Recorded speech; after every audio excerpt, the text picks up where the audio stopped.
So, it's moving now. Ayan, And nakikita na then, natin ang pag-arangkada. Parang natatakot sila. Di ba? Na Parang ating... kailangan nilang kumapit. Mabilis ba ang takbo, Joseph? Mukhang Pero naniniwala napakapit si naman Nesty ako. at si Kaloy. Naniniwala naman ako na mga fourth strings ng mga ito ay hindi natin mamimenot.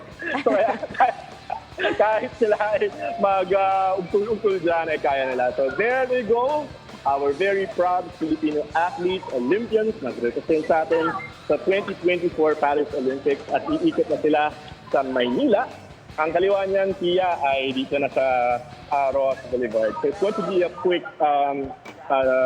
trip, quick biyahe, no? Tapos sa dulo, yung medyo sa Statue ni Rizal. So, may pagkakataon pa kayo na abangan kasi baka hindi natin to laging nakikita, Pia, mga dyan, di ba? Oo. Alright. Joseph, mamaya makikibalita ulit kami sa'yo dahil alam namin ikaw ay nasa media float. But Martin, thank you, Joseph Morong. No problem, thank you.